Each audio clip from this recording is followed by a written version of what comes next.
Hi, I'm David Hackoff, Executive Director of NewFest, New York's LGBTQ film and media organization. And I'm James Woolley, Executive Director of Frameline in San Francisco. NewFest and Frameline are so pleased to be bringing you this conversation with the cast and crew of HBO Max's It's a Sin. We are so grateful that you're joining us tonight for this conversation. All 5 episodes of It's a Sin are now streaming on HBO Max. Please join me in welcoming our very special moderator, actor Russell Tovey. Hello. Thank you very much for having me. It is a complete honor to be here tonight for the It's a Sin panel and me as your guest moderator. I'm going to bring up everyone one at a time. And please, I don't know if you're there, but if you was there, clap your hands for our guests. We've got Olly Alexander. Yes. Yes, Olly. We've got Lydia West. We've got Neil Patrick Harris.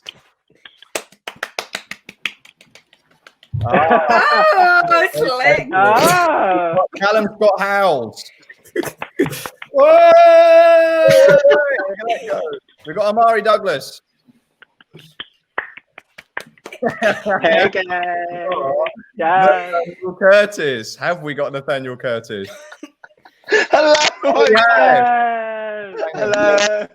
Pre-warning, Nathaniel Curtis's Wi-Fi is terrible, so he might come in and out. That's I'm sorry. No, don't apologise. That's what makes you beautiful, Nathaniel. Got to say, guys, this is quite a moment for me. I feel a bit starstruck because the show's just gone out in America, but in the UK here, it's been quite a thing. It's been quite a moment. And, sorry, we've got to introduce the writer, of course. Please bring on to the panel Russell T. Davies. I said, don't get Tovey to do this. The legend that is. Yeah, I was just saying, what an incredible moment in 2021. What an incredible moment for the history of TV. This has just been an incredible time. I just want to talk to a couple of you about what life has been like since being part of one of the hottest shows on TV right now. Let's go to you, Omari. What has this feeling been like for you? I don't even know how to put it into a cohesive sentence, to be honest. It's just felt like this ongoing wave. And I feel like that every time, we've said to each other, it'll get a bit calmer, but it doesn't seem to be getting any calmer, does it? And I think we've seen it last year, with big shows that happened and everyone was living that through their phones. But we've been leaning on each other and we've been texting each other every day. So it's felt really good to share it with each other. This would be really scary to experience just one person on their own, I think. But Callum stopped replying to me, to my messages. What's the beef, Callum? Why not replying to Lydia? Russell, she gave me such an hard time on the shoot. I had to block her out. That was it then. You're too big for the valleys now. You're based in Wales, aren't you, Callum? You've sort of been away from the metropolis of anywhere. What's it been like for you walking your dog every day? Well, it's just been that I've just been walking down here every day, and it's that's my way of just sort of, and that's all I leave the house for. It's the one thing that's happened is when I took the dog for a walk the other day, and and I had my AirPods in, and this woman came out of the car by the pulse box. She went, "Oh, Colin." I said, "Hello." And I think that was my way of sort of understanding that the show is not just going on inside my living room. It's actually totally. Yeah, on proper telly. I'm the only one in the States. Is it true? In the UK, are people stopping you guys on streets and when you're going out and about and it's a proper full moment? This is so exciting. This is so exciting for you guys. What's the buzz been like for you there, Neil? What have you heard over the pond? Because it's just gone out in the States. Living vicariously through these kind of panels and seeing all of the fantastic press and response online, but this is just happening right now here. And so everyone, in a weird way, I've been a little more conscientious and concerned and trepidatious because I didn't want everyone to say, oh, this was this giant success in the UK and now we're going to judge it differently. That doesn't seem to be the case. Everyone's loving it here too, as they should. Well, what you were saying there, Callum, is really interesting. The fact that you were called by your character name, because people have really connected to every single character in this, that they have such a deep emotional connection to all of them. Like, especially your character, Lydia, we're playing Jill. I mean, how many like messages must you have received? Because I had so many people who know that I know you because we worked together before, and like, please give her a message. I need to cuddle her. I need to talk to her, because there's this.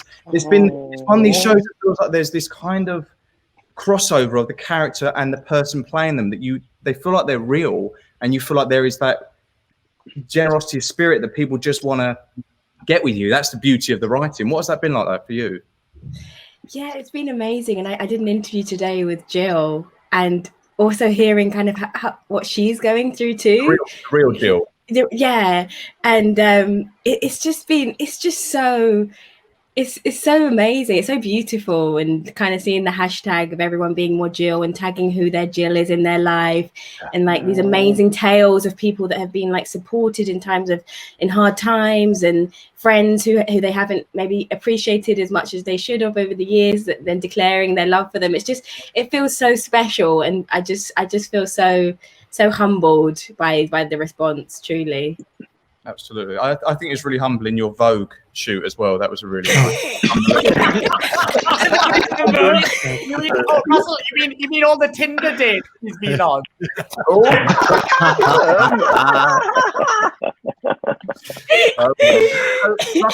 my God. The legend. Why? What? I mean, what has this been like for you? Because you're someone who's had a lot of success in your career, but this feels like the kind of like a really next level moment for you. What has the reaction felt like for you? Humbling, and why was the show ready to be written now for you? Oh, was that for me? Yes. I missed that bit.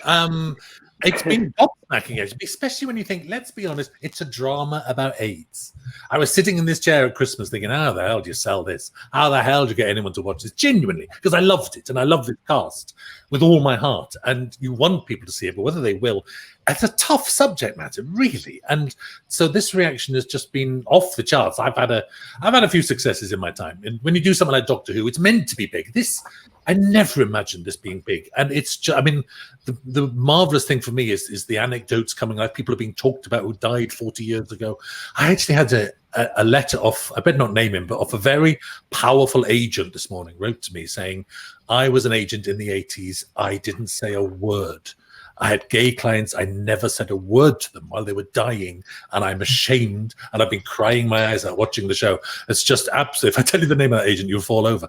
It's amazing. It's really heartening. And on the positive side, it's like real life Jill. A lot of this is based on real life Jill. A lot of the stories she told me are about a friend called Derek. And all the pre-publicity, we could never mention Derek's name because his family said he died of cancer. It's a very typical story that deaths were hushed up and the truth wasn't told.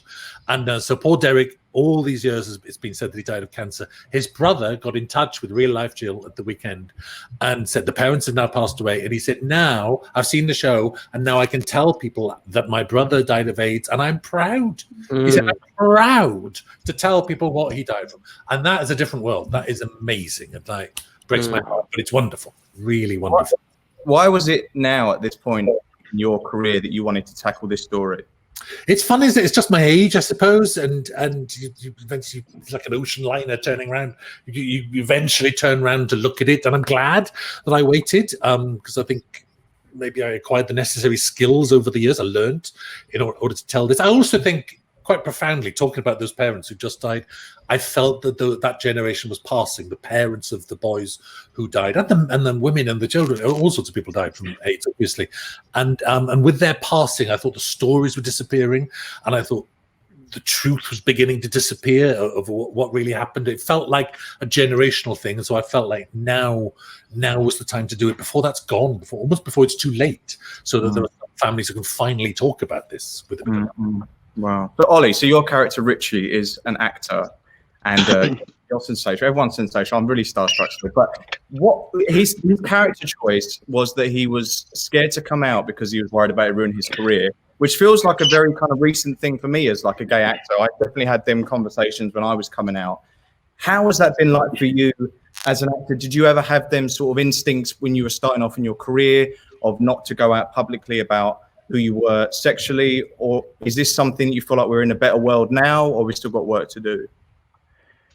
Wow, you know, I'm not totally sure, because I was kind of acting, but then I was doing music at the same time, and I felt like I never felt like I could be myself as an actor. And obviously you're supposed to be someone else as an actor, but for me, I needed to express myself first. It was so important to me, like, because I just did feel like I was not able to like really be myself in an audition, or really want to go for a part that I just didn't feel like I could connect like that. But I kind of like totally sort of circumvented this whole conversation in a way by sort of doing my band, and like that's kind of put me in a different position. And now I don't want to play, you know, for me, I just, you know, I think I'm in a different, you know, like I'm not interested in playing a role that isn't gay. But that's just me. And I think we have to allow like all these kind of conversations to happen, all these kind of identities to come up, and for everybody to, you know, because it's so nuanced. Like we all kind of get that, I think, and we all inherently understand that sexuality is such a spectrum, and, you know, people, you know, it's fluid for many people. And I think we can't really, and I know for me, when I was younger, in my early 20s, I couldn't verbalize it like this. I didn't know myself. I didn't know myself in the same way that I do now. It's like, you know, a 30-year-old man. So I think all of that comes into play, you know, but I do think it's really, it's so personal as well, that for me, like playing a gay role like Ritchie, like I'm kind of really like doing a lot of investigating of my own kind of like gay psyche as well, kind of putting it in the characters and stuff. So that was just such an amazing experience to be involved with as an actor, but also as a gay man. So for millions of reasons. Yeah. Sorry, that was a long answer. No, it's a lovely answer. So we're talking about investigating and research. Nathaniel, what sort of stuff was you aware of, like that had like the AIDS and the 80s information in and the gay stories? Did you do any research or look at projects, or is this sort of world that you knew of?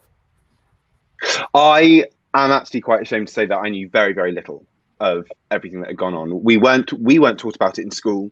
It wasn't talked about. It wasn't something that my family particularly that they would talk about either. So in doing research for the show, coming across all of these stories, which, and just the heartbreak that I remember feeling reading just what happened to people, and then also reading about the people who were left behind, was really, really important for me. And actually just that chasm where an entire generation was lost and people couldn't feel like they could talk about it was so painful. And then we were given suggestions on things to research. So things like, there was the Horizon episode which we all watched. I can't remember what it's called. The Village, something in the Village. Killer in the Village. Yeah. Thank you. Sorry, that's it. Killer in the Village. And that was and it was just so sad. I think just reading it is so sad. And also what for me was important was that learning along with the characters, because when you start the show, they're all young and they're all excited and they're all just trying to get by and they're all loving life, and then it slowly kind of creeps in and then it hits them all at once. And I think that learning where they were at separate points in the show was really, I don't know, it was so relatable, but it was also really, really scary. But yeah, sad. It was just really sad. Yeah. Neil, you play a character who becomes a mentor to Colin. How important is it for you with the message of this show, but also going forwards, like intergenerational, you know, our history, our queer history, and making sure that the generations below know what the generations above have done for us to stand here today and say who we are? I find it super important to do that. But again, I so appreciate what Olly says, that all of it is a spectrum, you know, and so being able to play a part in something that different people, individuals, but also different ages, different demographics, different generations can take different things from this, I think is just super inspired by Russell. And I think we all have an opportunity, but not necessarily an obligation to represent and to teach. And if we are able to do something like this with writing that is as profound as it is, that keeps the education alive, but also keeps sort of the vibrancy and the excitement and the positivity alive. I mean, that's the best way anyone can learn. And so, I don't know, I'm incredibly grateful that I am mentored just by design, not really by choice. We're actors by trade. I'm not a teacher. I perform. So to be given the opportunity to do something like this, where in turn people are really affected. Sir friggin' Elton John reached out, like started. I'm in the middle of doing interviews for this a few weeks back. He just starts FaceTiming me. I'm saying no. I'm saying no because I'm in the middle of interviews. Saying no. He probably called me 35 times.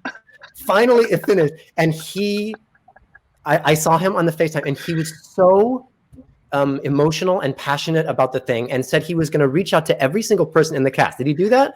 Yeah, he did. He wanted to, he was just so moved by, and understandably, it's Elton John. He has a massive foundation. He's doing undeniably brilliant work that's super effective. But to be affecting everyone and every swath, I just think that's great. This is a crazy age. These young kids today are much more fluid. When I'm 47, so when I was growing up, if I was gay in a part, a lot of people wonder, oh, is he gay in real life? Or if you kissed a guy at a party, does that mean you're gay? And I feel like the younger generation just doesn't feel that way so much anymore, which is one of the greatest things ever. But from that, you still need to let them know what it was. And if that can happen in this way, in not a sit down, young man, young woman, and learn all of these lessons in such a sad way, I don't know. I think this has just been so profound. So many people have come to the history of this time through this show. So many young people weren't even aware that this had happened. That sort of blows my mind, but then also adds to how important this show is. Truth. What it's doing. So let's get on to you, Omari, with Roscoe, who is a powerhouse. He is like the winner of every season of RuPaul's Drag Race ever. He is an all-star show on his own. What was it like connecting to this character and having the opportunity to inhabit this beautiful, incredible being? Oh, it was, do you know what? It was really, really, really liberating, actually, because it feels like, you know, and I felt like in my career that there sort of like hadn't been an opportunity to kind of like step into something like that, where you are sort of like expressing yourself with that level of just sort of like wildness and just kind of complete audaciousness. And, you know, it was just nice to kind of like celebrate that kind of bravery, to just sort of like be that gay at a time where it was so, you know, where people were so kind of like openly sort of vilified for being gay. And actually, like, you know, just I mean, I felt compelled to kind of like really go out there and sort of like speak to people who you know, these like amazing trailblazers who were just like doing so much, like these amazing club kids who, you know, were really present on the scene. And like, you know, it was just amazing, because that everything that he inhabits, that just this, right down to the clothes that he wears, there's just like this very sort of like DIY element to what he does. And he's a bit punky and he's very camp. And I was speaking to people and they were saying, you know, there was something like actually quite political in that, because, you know, they were really sort of like just, you know, chucking up a finger to the system, really, because, you know, what do you do when you're being oppressed? Well, you just kind of just flip it on its head and you just sort of go all guns blazing. And he is that. So like, it was just so fun. It was just so liberating and amazing to just kind of like step into those shoes every day and just sort of be that gay. Gorgeous. Be that gorgeous. You're amazing. You all seem like such a really close, incredible cast. I think that's testament to Rusty Davies. It always seemed like we worked together before, and it always feels like you bring together the best people. You have this amazing balancing technique, and it feels like, especially with this cast, that you guys so quickly became a family, a friend. How quick was that? And do you miss doing your daily trailer music videos? Because anybody that can go back to everybody's feed, you'll see that every day was a new song, and then everyone would be doing dances at separate points in the background. How quick did you guys get like close, Olly and Lydia? What was that like when you first connected? So it was instant, wasn't it? It was instant. We first met in a music room, kind of singing together with a piano. And yeah, I was really nervous, but Olly was just so generous and kind. And he just made me feel, Olly has the power to make you feel so comfortable and so confident. And I wasn't the most confident singer. And he just came in, and I started by saying, I'm really not confident. He just, by the end of the session, I was singing my heart out, and for someone to like have that power in just an hour of knowing you, I was like, he's so kind. wow, I didn't expect that. So I was really taken aback. And can take a compliment. What about you, Callum? What was it like coming into this cast and doing the read through, and how quickly did you guys all click? It was nice until I met Lydia West. It's always good when Lydia pops in. No, it was. I love. In all seriousness, it was the same, Russell. Like, it was so like amazing. I'd seen. Like, I joke about Lids, but like Lydia was the first person. Like I met Omari before, but Lydia was the first person I met out of the cast before the read through day, and. Like we just in a lid, like it was like that night with like all the pizza and stuff. It was like we hit it off straight away. But also, I'd seen Years and Years. I'd watched Years. Yes, and Years. We love Years and Years. Yeah, You were so good in that. You both were so good. Yeah, I saw you two in Years and Years, and you were just like amazing. So meeting Lydia when I was like, I had my boxers on when she called me to be like, oh, are you in the hotel? When do you not, Cal? Exactly. And like she came and I went all red, didn't I? And I was like, oh, hello. No, because I asked for your charger, and then Callum literally handed me the charger, and he was like, I've ordered pizza. And I was like, oh, bring it down to my room, we can eat it together. He was like, yeah, sure. He came down 2 hours later because he was watching the football. And then the pizza, there was one slice of pizza, and I was like, okay.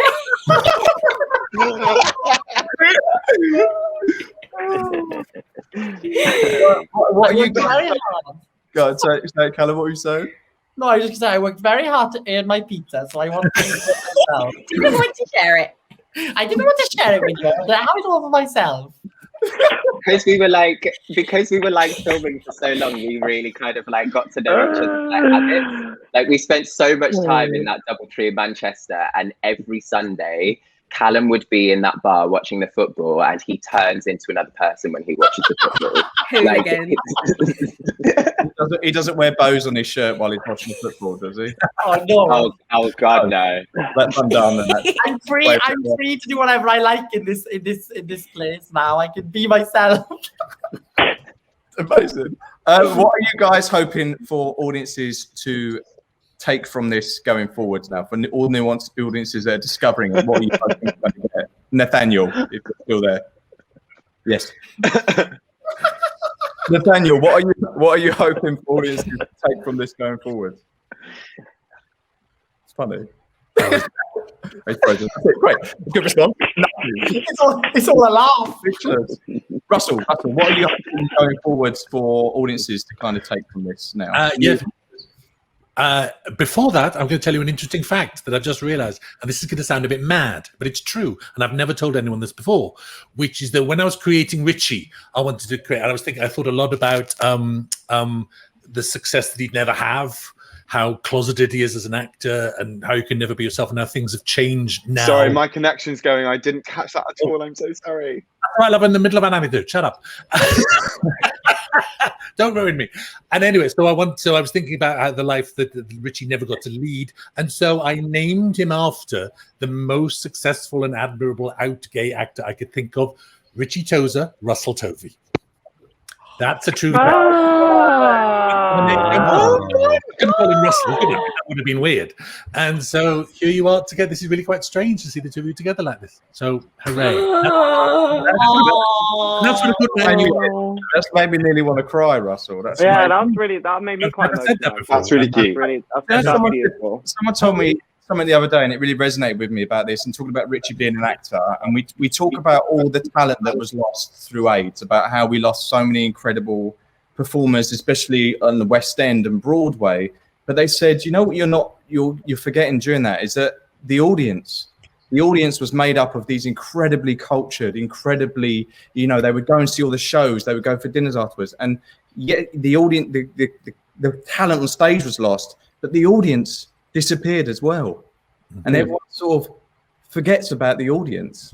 Yeah. And I was like, fuck, yeah, that's really, I don't know if I can say fuck up to it, but it's like that made me go like, oh my God, yeah, that because you suddenly realise who the audience is made up of and who culture is made up of and how much they were all lost. And that even resonated more with me, like Ritchie's character and the story, Yeah, that's the sour note to finish on. But everyone, thank you so much for this. This has just been incredible. I mean, I just want to know who's been the best. We talked about Elton John wanting to FaceTime you, Neil, which must happen on the regular anyway. What is it like? What's the best celebrity endorsement? Because I've seen so many tweets and Instagram like posts from everyone. What's been your most favorite celebrity endorsement of the show? Oh my god. Oh my god, Ollie, I keep Joanna seeing, Lumley. Joanna Lumley, that's a good one. Wow. Lulu. Lulu. Lulu, yes, Lulu. What have you had, Nathaniel? Ian McKellen. Just like Ian McKellen. When I saw that, I was like, yes. Michelle Visage too. Michelle.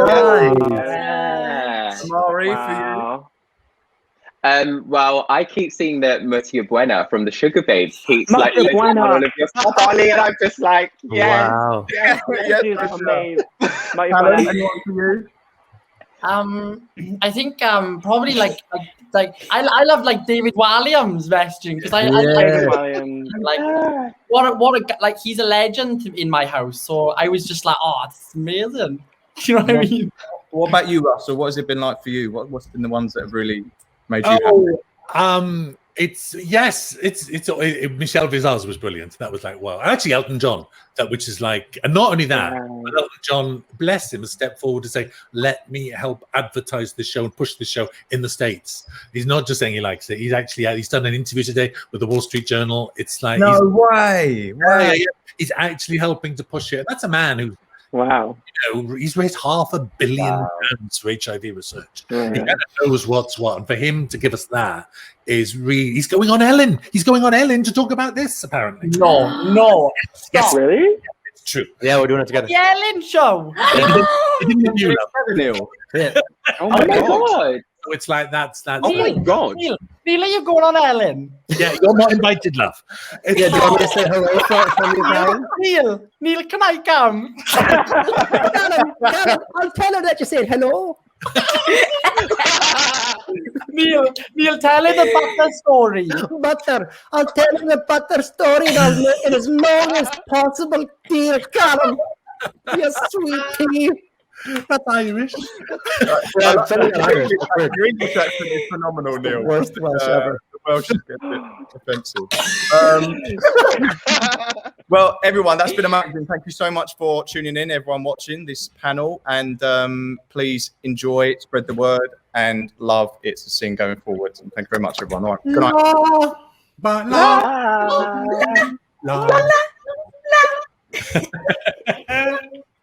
Bye.